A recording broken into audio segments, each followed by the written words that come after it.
যে সমস্ত গৃহবধূরা ঝগড়া হলেই তার কম রোজগার করা স্বামীকে এই বলে হেনস্থা করে যে কি করতে পেরেছো জীবনে, কিছুই তো পারোনি, না একটা বড় বাড়ি না একটা বড় গাড়ি, বছর পার হয়ে যায় দূরে কোথাও বেড়াতে নিয়ে যাবার মুরতও নেই, সেই সমস্ত গৃহবধূদের বলছি, আপনারা কি ভেবে দেখেছেন একবারও যে আপনি নিজ জীবনে কি করে উঠতে পেরেছেন?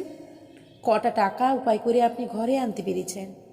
আপনার স্বামী তো তাও সংসারের সব খরচ সামলানোর পরেও আপনাকে খুশি রাখার জন্য সব রকম চেষ্টা করেন। ছোটোখাটো জিনিস কিনে নিয়ে আসেন আপনার জন্যই, যেগুলো হয়তো এককালে আপনি ভীষণ পছন্দ করতেন। দূরে কোথাও না নিয়ে যেতে পারলেও কাছাকাছি জায়গাগুলোয় ঘুরতে তো নিয়ে যান। বড় গাড়ি না থাক, তার বাইক বা স্কুটির পিছনে তো আপনাকেই বসান। 4 বেডরুম ফ্ল্যাট নাই বা থাকলো, দুটো মানুষ একে অপরকে আঁকড়ে ধরে তো 2 কামরার ঘরটাতেই খুশি খুশি কাটিয়ে দেওয়া যায়। আপনি ভাবছেন সংসারটা তো সকাল থেকে রাত পর্যন্ত আপনিই সামলাচ্ছেন, সেটা কি কম? বাইরে কাজ করিয়ে টাকা উপায় করতে না পারলে কি জীবনে ভালো কিছু চাইতেও পারবো না, আশা করতে পারবো না ভালো কিছু? নিশ্চয়ই পারবেন। মানুষ তো আশা করেই বেঁচে থাকি, নিশ্চয়ই চাইবেন। নিজের মানুষের কাছে চাইবেন না তো কার কাছে চাইবেন? কিন্তু আপনাকেও তো সেটা বুঝতে হবে আপনার প্রিয় মানুষটির সামর্থ্য কতটুকু, কতটুকু করার সাধ্য তার আছে, আর কি তার সাধ্যের মধ্যে নেই। আমরা গৃহবধূরা সম্পূর্ণরূপে পরজীবী প্রাণী।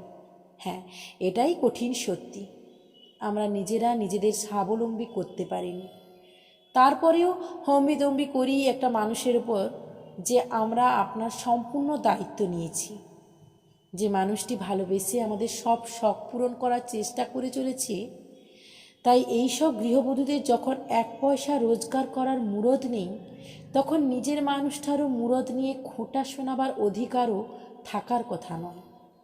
অপরদিকে যে সমস্ত স্বামীরা তাদের স্ত্রীদের কোনো গুণই দেখতে পান না, কথায় কথায় অসম্মান করে কথা বলেন, মুখের ভাষা দিয়েই স্ত্রীর বুকের ভেতরে থাকা হৃৎপিণ্ডটা ফালা ফালা করে দেন, তাদেরও মনে রাখা উচিত যে যে মেয়েটাকে এভাবে সময়ে অসময়ে খাওয়ার খোঁটা, পড়ার খোঁটা, 1 পয়সা রোজগার করতে না পারার খোঁটা শুনিয়ে যাচ্ছেন, সেই মেয়েটাই কিন্তু ভোর থেকে মাঝরাত পর্যন্ত আপনার সংসারেই খেটে মরছে, আপনার সংসারটাই সাজাচ্ছে, গোছাচ্ছে। আপনি যা খেতে ভালোবাসেন, যেমনভাবে খেতে ভালোবাসেন, ঠিক তেমনভাবে রান্না করে আপনাকে যত্ন করে খেতে দিচ্ছে। সবথেকে বড় কথা, যখন বিয়েটা করেছিলেন তখন তো রোজগেরে বউ দেখে বিয়েটা করেননি। এখন নিজে সামলাতে না পেরে নিজের স্ত্রীকে হয়তো বলেই ফেলছেন, লোকের বাড়ির বাসন মেজেও তো 2 টাকা আনতে পারো। বেচারি করবেটা কি, কীভাবে করবে?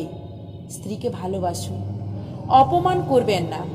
তাকে দিয়ে যদি রোজগার করাতেই হয়, তাহলে আপনিই তাকে স্বাবলম্বী হতে সাহায্য করুন।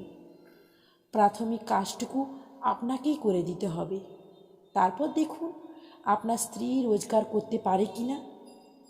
আর যদি সেটুকুও আপনার করে দেবার মুরদ না থাকে, তাহলে আপনার স্ত্রীকে ঘরে বসে আপনার সংসার নিয়েই সুখী থাকতে দিন। কথায় কথায় 2 টাকা তো বাইরে থেকে নিয়ে আসতেও পারো, এই ধরনের কথাগুলো আর বলবেন না।